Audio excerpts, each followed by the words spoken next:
लाडकी बहीण योजनेअंतर्गत ई-के.वाय.सी करताना आमच्याकडून चूक झाली आहे.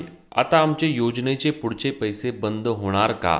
किंवा ई-के.वाय.सी करण्यासाठी आम्हाला कधीपर्यंत मुदत आहे?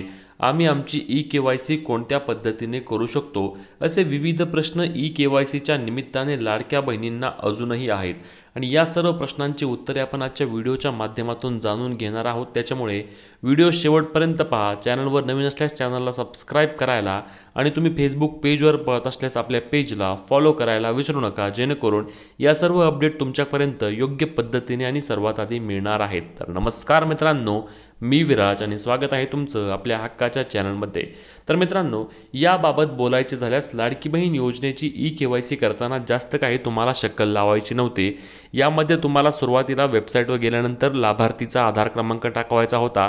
त्यानंतर त्या आधार क्रमांकावर एक OTP येत होता. तो 6 अंकी OTP टाकल्यानंतर पतीचा किंवा वडिलांचा आधार नंबर तुम्हाला त्या ठिकाणी टाकायचा होता आणि त्या आधार नंबरवर देखील सेम प्रोसेसनुसार एक OTP येत होता आणि तो 6 अंकी OTP तुम्हाला त्या ठिकाणी टाकून पुढे जायचं होतं. पुढे गेल्यानंतर तुम्हाला त्या ठिकाणी तुमची जात निवडायची होती.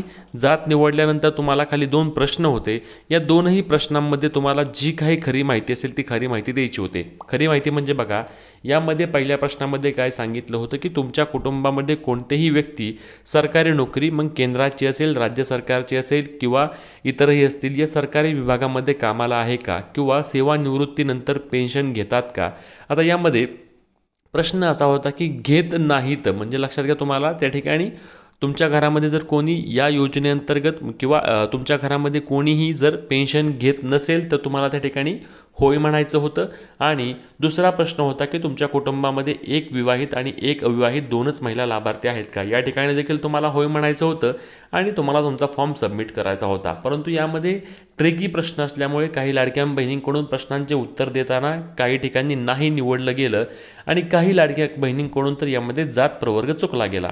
आता लक्षात घ्या, याबाबत महिला बाद होणार का नाही तर हे कधी कळेल आपल्याला? तर हे आपल्याला जेव्हा याबाबत सरकार अधिकृतपणे निर्णय घेईल की आता यामध्ये चेकिंग करून ठरवायचं आहे की तुम्हाला फक्त तुम्ही फॉर्म भरताना ज्या गोष्टी चुकवल्या आहेत त्यावरून ठरवायचं आहे.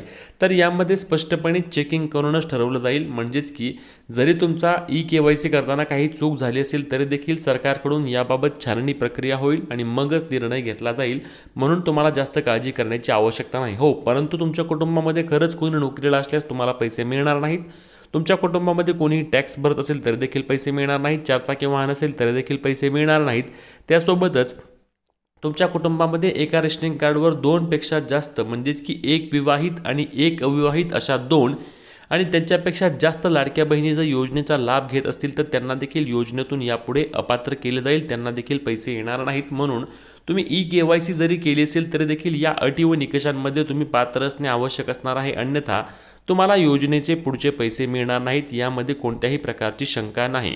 म्हणूनच लाडकी बहीण योजनेची ई-के.वाय.सी करताना तुमच्याकडून प्रश्नांचे उत्तर चुकलं असेल तर तुम्हाला घाबरून जाण्याची आवश्यकता नाही. परंतु तुम्ही चुकीच्या पद्धतीने लाभ घेतला असल्यास मात्र तुमच्या योजनेचे पैसे बंद होतील. यामध्ये कोणत्याही प्रकारची शंका नाही.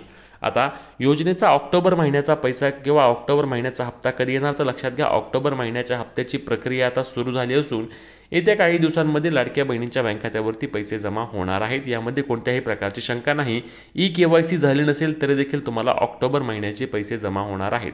आता याच्या व्यतिरिक्त तुमचे जे काही प्रश्न असतील ते आम्हाला कमेंटमध्ये विचारायला विसरू नका, जेणेकरून तुमच्या प्रश्नासंदर्भात आपण सविस्तर व्हिडिओ घेऊन येऊ आणि तुमच्या शंका सर्व आपण निरसन करू. ही महत्त्वाची व्हिडिओ जास्तीत जास्त लाडक्या बहिणींपर्यंत शेअर करायला आणि अशाच कामाच्या माहिती आणि अपडेटसाठी आपल्या हक्काच्या पेजला फॉलो करायला आणि चॅनलला सबस्क्राईब करायला विसरू नका. भेटूया पुढच्या व्हिडिओमध्ये. तोपर्यंत जय महाराष्ट्र.